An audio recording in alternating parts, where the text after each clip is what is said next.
bird on a tree. I'm just sitting here. I got time. It's clear to see. From up here, the world seems small. We can sit together. It's so beautiful, you and me. We meant to be in the great outdoors, forever free.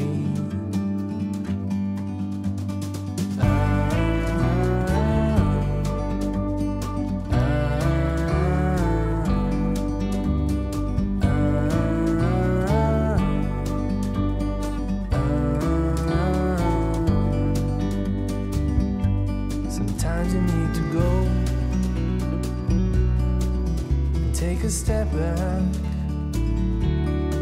to see the truth around you. From a distance you can tell.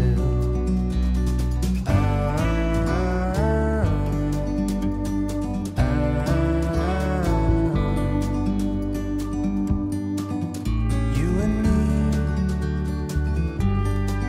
were meant to be outdoors, forever free. You and me, meant to be in the great outdoors,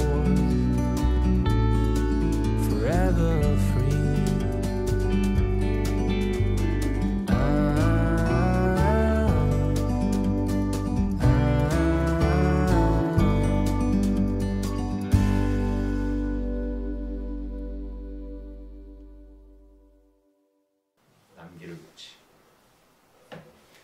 다음은 한심한 위로입니다.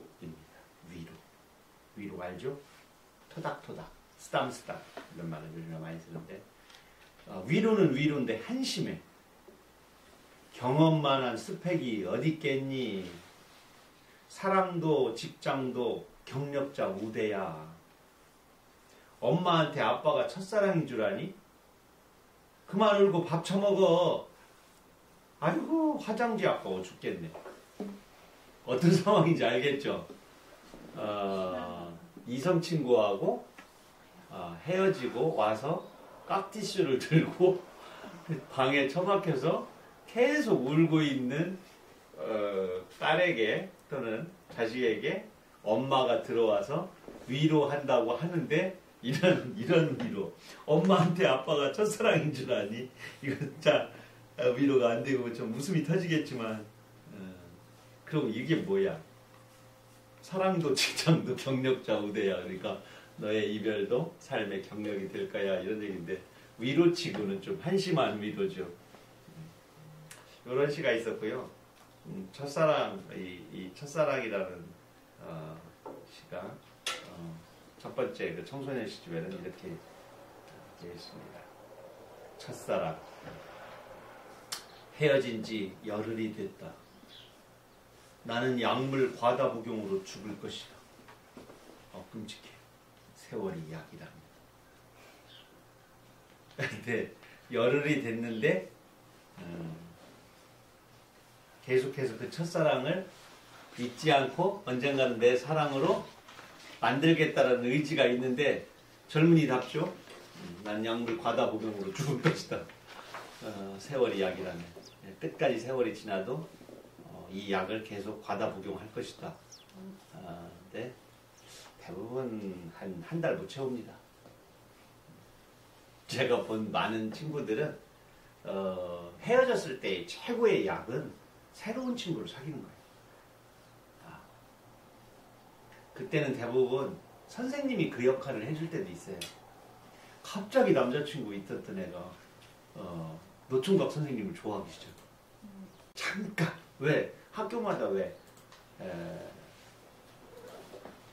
인기 정말 없을 것 같은 어느 신체의 특정 부분을 얘기하면 좀 죄송하지만 머리가 유난히 뒤에까지 빛나시고 키가 작으시면서 유머 감각도 없으면서 항상 투덜거리는 그런 노총각 선생님이 한 분 계셔요. 그런데 얘들이 많은 소녀들이 이 선생님을 좋아해요.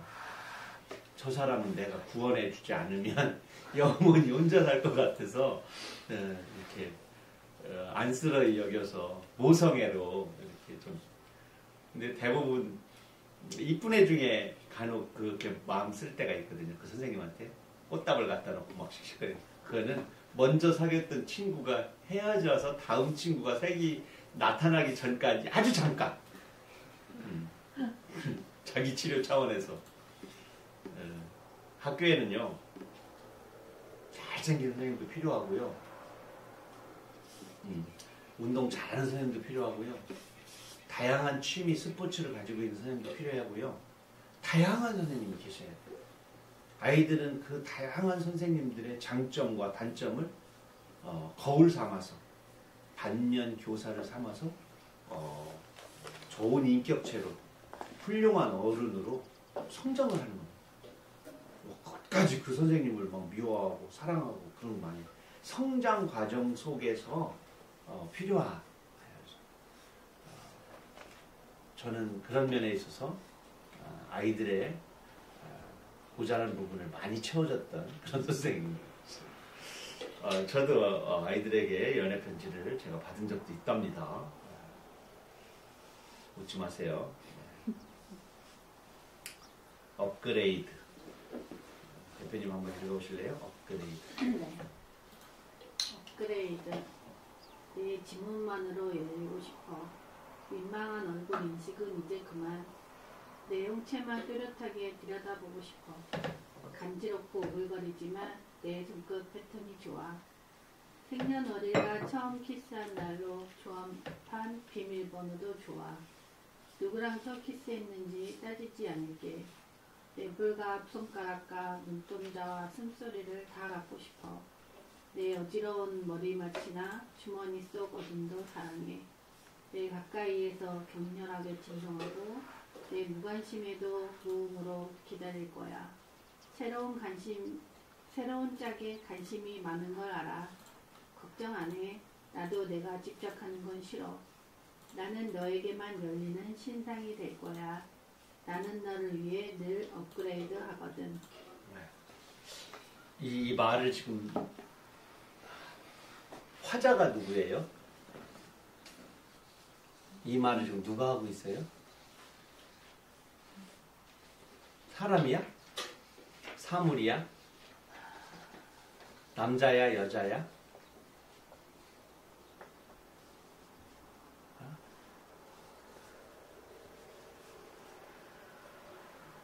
말하는 애가 핸드폰이에요. 그죠?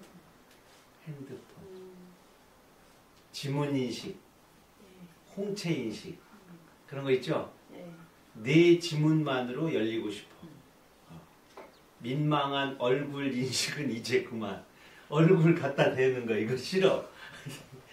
얼굴 너무 못생겼어. 나 신상인데 아이고 얼굴은 너무 구상이야. 내 홍채만 뚜렷하게 들여다보고 싶어. 간지럽고 오글거리지만 내 손끝 패턴이 좋아. 쓰다듬잖아. 이렇게 막 별 모양도 하고. 그 다음에 비번을 걸어놓을 때도 있어. 생년월일. 처음 키스한 날. 나하고 키스한 날 아닙니다. 지가 다른 조합한 비밀번호 조합. 누구랑 첫 키스했는지는 따지지 않을게. 네 볼과 손가락과 눈동자와 숨소리를 다 갖고 싶어. 이거 지금 핸드폰이라고 생각 안 하면 여기서부터 자꾸 웅큼해집니다. 주머니 속 어둠도 사랑해. 이렇게 되잖아요. 네 가까이에서 격렬하게 진동하고 네 무관심까지도 무음으로 기다릴 거야.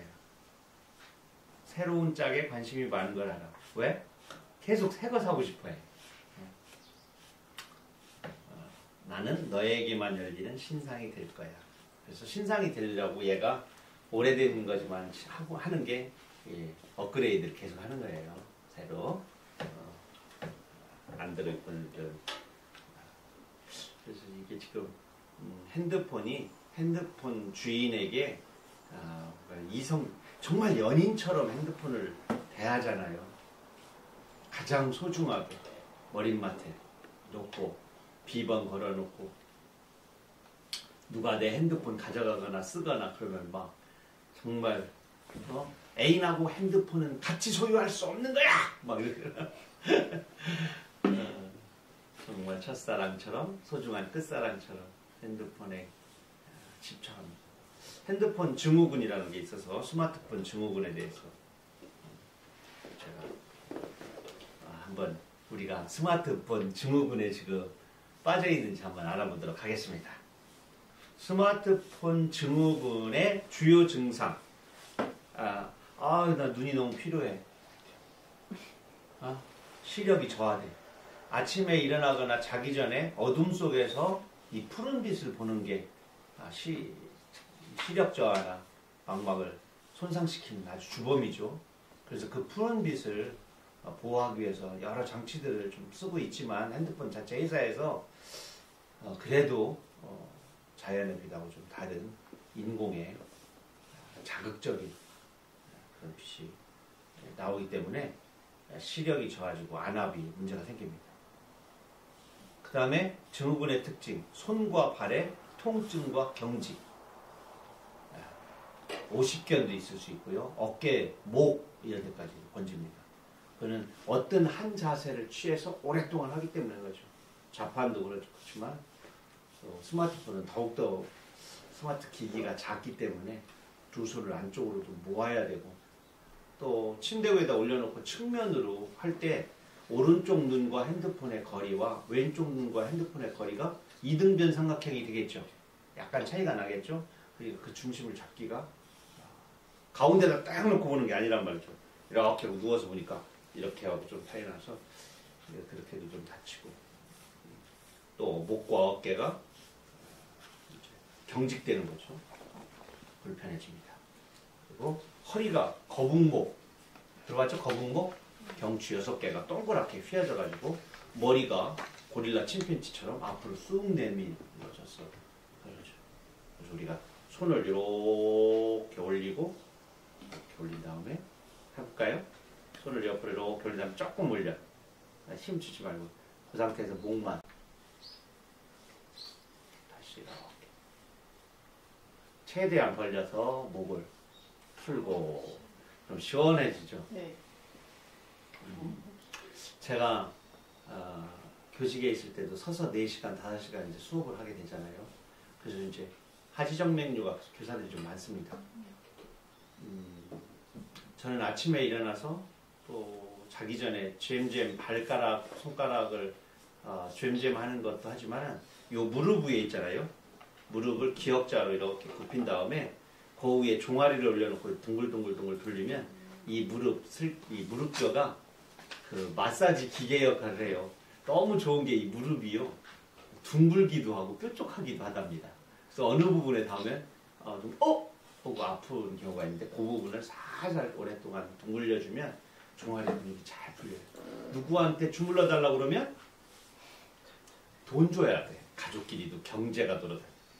근데 왼발 무릎 위에 올려져 있는 오른 종아리, 오른발 무릎 위에 올려는 오른다리 무릎 위에 올려는 이쪽 반대편 종아리는 두 개가 만났을 때 남이 주물르는 것 같은 느낌을 줘요. 감각의 차이 때문에. 하나는 뼈고 하나는 근육과 살이기 때문에 두 개가 충돌했을 때 두 개의 주인이 나같지를 않아. 하나는 남 것 같아. 하나는 내 것 같아. 내 것 같은 쪽에서 비명이 나옵니다. 그래서 종아리가 내 거고 무릎은 남 것 같아. 그래서 두 개를 왔다리 갔다리 하다 보면 나중에 시원하게 풀려요. 한번 경험해 보시기 바랍니다. 생활, 체육도 공부하는 어버이 학교 시간입니다. 증후군 한번 채점을 해보도록 하겠습니다. 스스로 한번 해보세요. 1. 스마트폰 없이 잠들기 어렵습니다. Yes일 경우 1, No일 경우 0입니다. 스마트폰 사용 시간이 점점 늘어나고 있다. 스마트폰을 하면서부터 다른 일에 집중하기가 어려워. 운전하면서도 스마트폰 보고 이런 경우 많죠? 많으면 절대 안 되는데 그런 경우가 생긴다. 회의 중에 스마트폰 켜. 수업 중에. 스마트폰을 잠깐만 확인하려고 켰는데 어느 순간에 보니까 30분이 지났어. 알고리즘에 걸려가지고 끊임없이 파고 나중에 가다 보면 내가 정작 해야 할 일을 놓치고 그것이 가장 중요한 일이 돼버렸어. 세상에 대한 호기심이 아니라 스마트폰이 만들어 놓은 문제 속에서 호기심을 계속 만들어. 왜? 그들은 그 사이사이에 뭐를 해요? 광고를 하는. 정확히 광고가 나와요. 스마트폰을 쓰면서 휴대전화 요금이 급증하고 있다. 저는 아예 상한가로 65,000원짜리 쓰고 있습니다. 마음대로 영화 보고 마음대로 방송 이게 듣고 하려고. 급속 편해요. 조금 해놓고 나면 모자르면 네. 오히려 추가하다 보면 와이파이는 정말 인생을 파이로 만들어. 네, 맞아. 그냥 그리고 왜 이렇게 비번이 막 여러 가지가 섞여 있어? 막 숫자, 소문자, 대문자, 막 특수기호 막 잔뜩 넣다 보면 아니 안 해. 그렇죠? 자, 몇 점 나오셨습니까? 3점. 3점. 저 3점. 아, 그 세 분 다 3점이네요. 저는 2점 나왔습니다. 3, 4점. 중독 경험. 스마트폰의 주의 요망입니다. 5점 다 나오는 사람들 있잖아요. 4, 5점. 이 사람은 전문가의 상담을 받아야 되고요.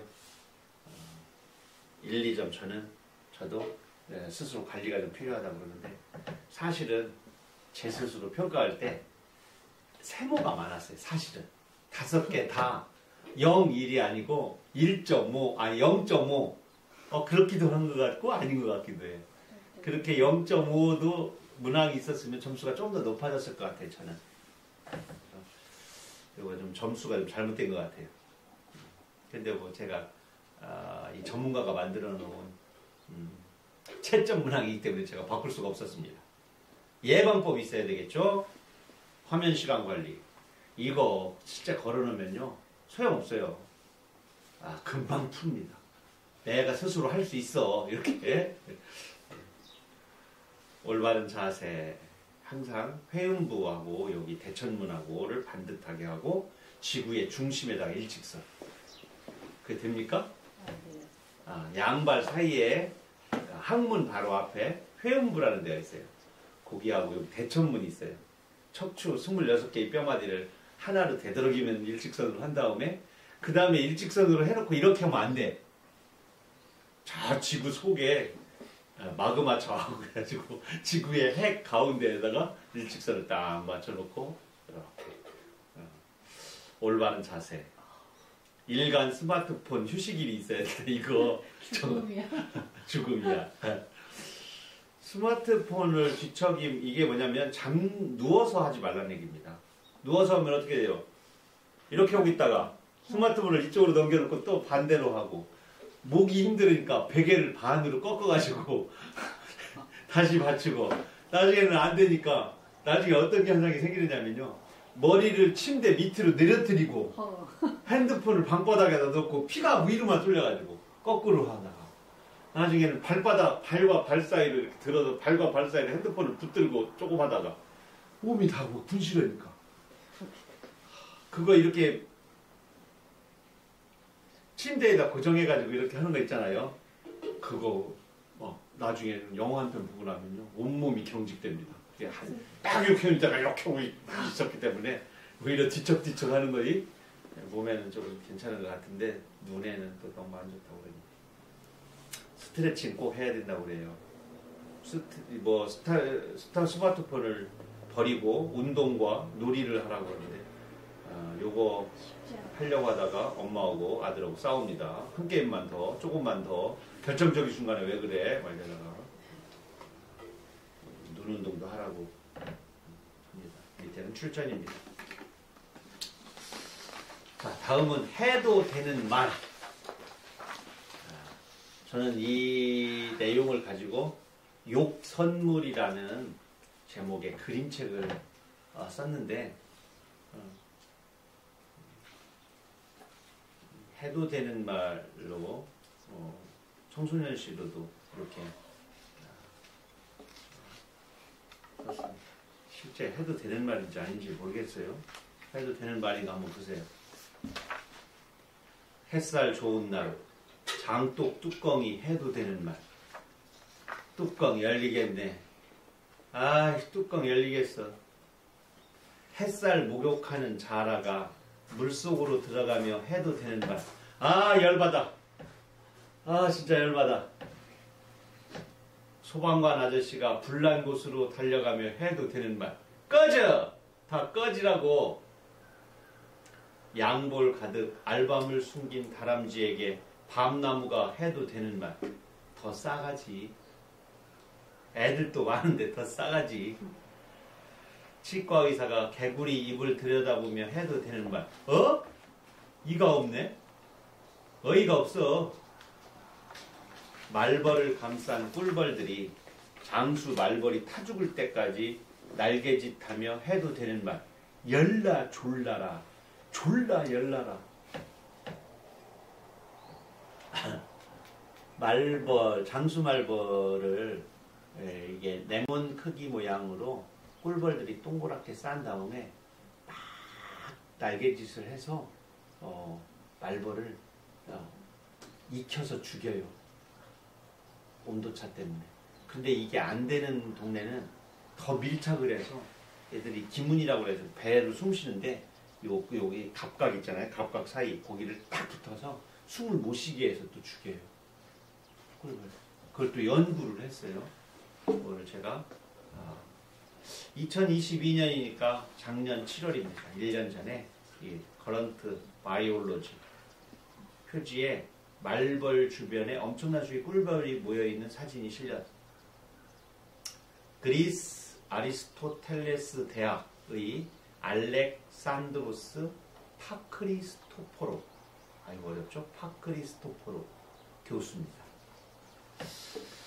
교수는 이 논문을 이제 커런트 바이올로지에 논문을 발표했는데 어디냐면 지중해 동부 키프로스에 사는 꿀벌 집단 수백 마리가 한꺼번에 달려들어 40여 분 만에 침입한 말벌을 질식사시킨 사례를 발표했어요.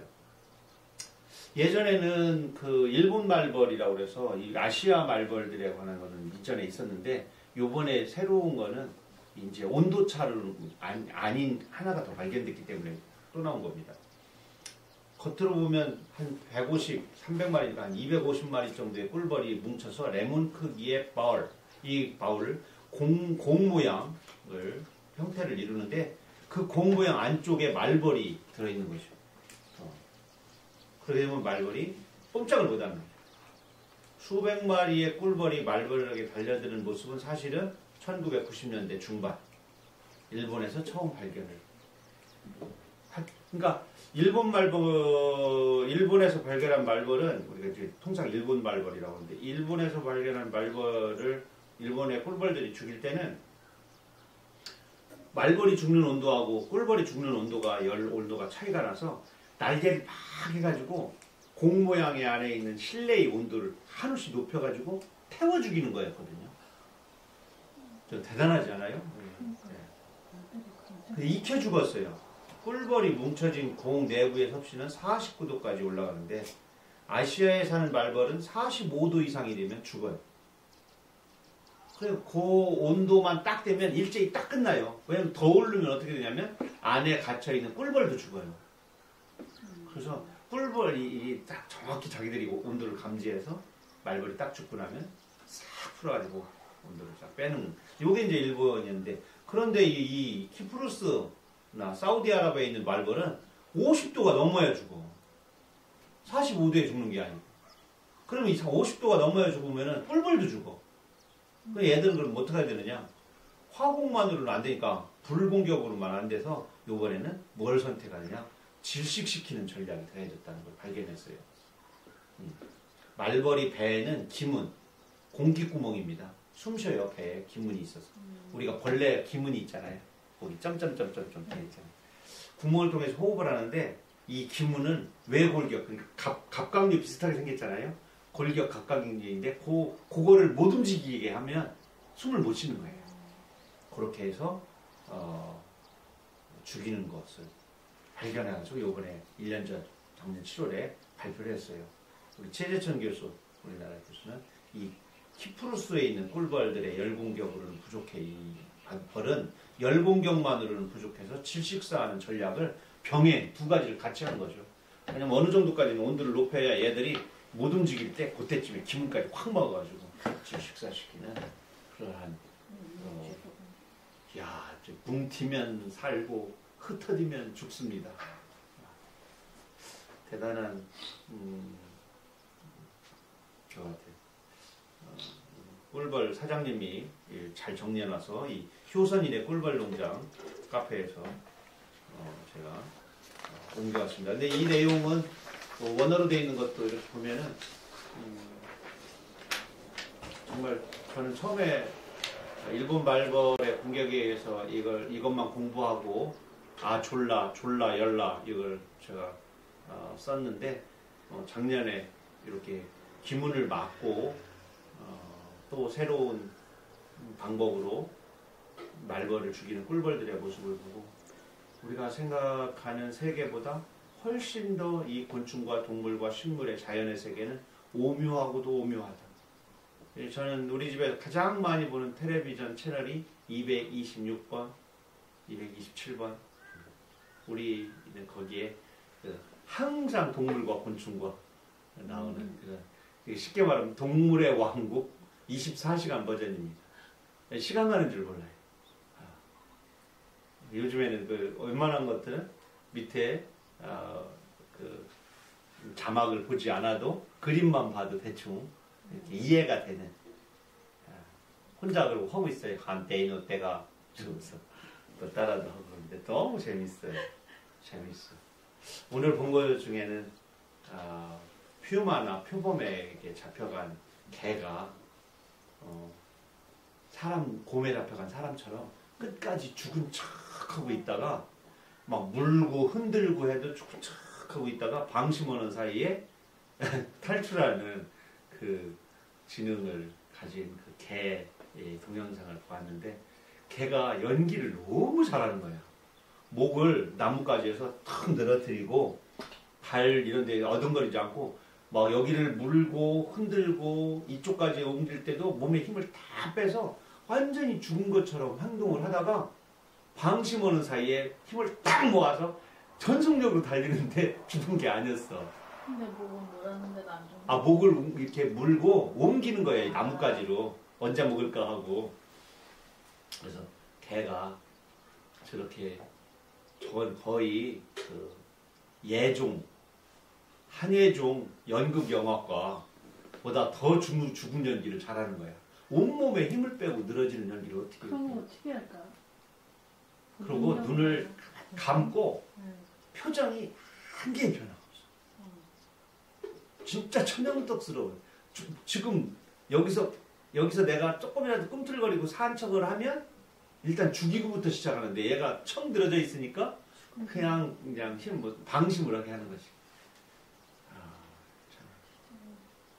사람만 못 만나면 죽은 척하라. 그게 아니구나. 오늘 봤어요.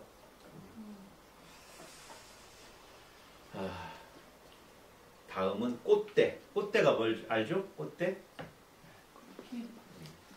한번 읽어주세요. 제가 좋아하는 시입니다. 꽃대. 꽃대. 배추는 무언가 감추려고 자꾸 자신을 껴안는 게 아니다. 한 입씩 돋아나는 두려움과 까닭모를 서로를 감싸 안았을 뿐이다. 내 안에서 솟구치는 나를 꼭 안아주면 호박벌의 북장당도 울려 퍼지는 것이다. 꽃대가 올라오는 것이다. 밑에는 월동안 배추 이거 많이 봤죠? 그래서 오늘은 이 꽃대, 배추 꽃대로 담그는 김치를 한번 알아보도록 하겠습니다. 이거 아주 상큼하고 향도 있고요. 다만 꽃이 활짝 피지 않은 꽃몽우리가 살짝 올라왔을 때 깨끗이 씻어서 소금물에 살짝 담가서 숨을 죽입니다. 보리 삶은 물. 요거 보리 삶은 물로 하나요? 원래 보리를 통보리를 삶은 물로 거기다 고춧가루를 풀고 멸치, 젓, 다진 마늘, 다진 생강으로 양념장을 만듭니다. 살짝 절여진 배추 꽃대의 물기를 뺀 다음에 양념을 넣고 버무려 항아리에 꼭꼭 눌러 담아두었다가 먹을 때 적당한 길이로 썰어서 먹으면 된다고 합니다. 이런 김치를 동지김치라고 부른다고 합니다. 동지김치. 먹어는 봤어요, 저는. 담가는 보지 않았는데 갑자기 보니까 이걸 찾아보고 싶었어요. 2, 3월에 우리가 묵은 김치만 먹다가 이 김치를 먹었을 때 신선함, 아삭아삭, 특히 잘 익었을 때 아주 맛이 좋다고 그래요. 저는 먹어봤어요, 이 김치. 다만 이 대궁을 씹을 때 그 아삭아삭함이 좋았어요. 오히려 꽃은 뭐 이렇게 튀겨 먹고 그러기도 하는데 봄날에 식욕을 돋우는데 그만이다. 근데 요거를 쓰는 거는 제가 처음 알았고 또 궁금해. 다른 집도 지금 이렇게 했나? 보리를 삶은 물 구수할 텐데 거기다 고춧가루와 멸치젓이 들어갔을 때 어떠한 양념장이 만들어질까? 한번 해보고 싶죠? 보리 삶은 물. 보리를 살짝 볶겠죠? 타지 않게? 그러다 보면은 이런 방법이 또 가능할 것 같아요. 보리차 티백을 넣어서 보리물을 만든 거죠. 거기다 양념을 쓰면은 맛이 같을 거 아니에요? 거의? 통보리 조금 다르잖아요? 보리를 삶았을 때 어떤 물맛이 있는가 봅니다. 이게 왜냐면은 이 꽃대가 나올 때 그 배추는 약간 비릿한 맛이 있거든요. 생선 비릿한 맛. 풀레라고 그러나요? 그 풀비린내가 나거든요. 그래서 그거를 잡아주려고 하지 않는가 그런 생각을 해보았습니다.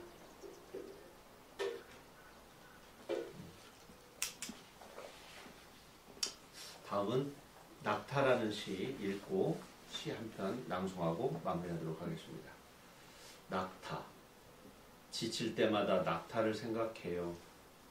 하지만 돌아가고 싶지 않아요.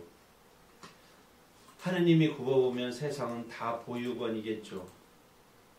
낙타는 새끼를 업지 않아요. 새끼는 짐이 아니거든요. 그러니까 끝내 누군가의 등에 업히지 않을 거예요. 숨쉬고 있는 세상 모든 것은 짐이 아니니까요. 누군가에게 내가 짐짝처럼 느껴질 때 세상을 그만 하직해야겠다 이렇게 생각을 하잖아요. 그거 노인 학대 중에 하나가 노인에게 생산성이 없다고 밥만 축낸다고 하는 일이 뭐 있고 병원비만 들고 내가 못 살아 막 이렇게 다 학대죠. 당신이 세상의 짐이다. 너만 없었어도 이 어미가 헐헐 날아갈 텐데 이게 다 학대입니다. 자식한테. 새끼들만 없었으면 애미가 이런 팔자가 아닐 텐데 막 이런 거. 그 어린 가슴에 그거 지나가는 소리라도요. 그거 정말 큰 상처를 주고 우리는 하도 많이 들어가지고 또 모르게 지날 수도 있었던 세대이긴 합니다. 우리 어머니는 그러시지 않으셨지만 어머니 학교 6입니다. 이 밑에 어머니 학교 6 없이 그냥 짐으로 많이 돌아다니는 기사 양반 이걸 어쩐디야. 정거장에 짐보따리를 놓고 탔네. 걱정 마요. 보기엔 노각 같아도 이 버스가 후진 전문이요. 다음부턴 지발 짐부터 실으셔요. 그러니까 나부터 타는겨. 나만한 짐짝이 어디 또 있간디. 그나저나 의자를 몽땅 경로석으로 바꿔야겠시오. 연구차 끌듯이 고분고분하게 몰아. 한 사람 한 사람이 다 고분이니까. 이걸 백자 가수가 그냥 랩하듯이 읽어가면서 이 노래를 또 좀 부르셨대요. 백자 가수가 20일 날 홍대 벨루주인가 어딘가에서 4집 발표를 합니다. 저는 예매를 해놓았습니다. 이 방송을 보는 전 세계의 이정록 팬 여러분, 백자 4집 발표에 7시부터 9시까지 참석합니다. 두 번째 트랙 청국장입니다. 이정록 씨. 그날 오시면 함께 하도록 하겠습니다. 장수 잘 모르시는 분들은 페이스북이나 유튜브에 백자 가수 치시면 아마 광고가 나와 있을 거라고 생각합니다. 특히 1번 나룻배와 행인, 2번 청국장 좋았고요. 3번도 되게 좋았어요. 멀리서 빈다 나태주의 시가 있었고, 안중근의 노래도 좋았고, 이육사의 광야, 또 장성남의 목도장, 9개, 10개인가 9개인가의 곡이 어느 하나 빠지지 않는 그런 곡들로 이루어졌어요. 윤동주의 서시도 정말 윤동주가 살아서 부르는 듯한 그런 착각을 갖게 되었습니다. 백자 4집 음반 발매 내신 거 축하드리고요. 그날 함께 뵙도록 하겠습니다. 오늘 또 함께 어버이 학교 함께 해주셔서 감사합니다. 나날 깊어가는 가을 두툼해지는 뿌듯한 그런 자랑스러운 계절을 영유하시기를 기원하겠습니다. 안녕히 계십시오.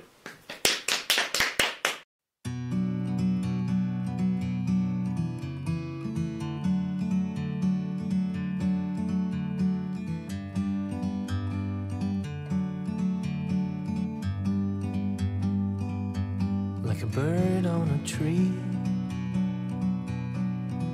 I'm just sitting here. I got time, it's clear to see. From up here, the world seems small. We can sit together. It's so beautiful, you and me. We're meant to be in the great outdoors, forever free.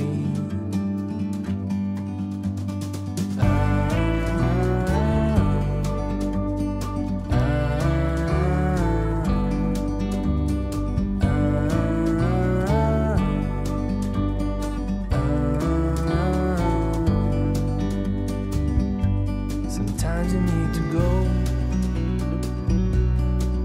and take a step back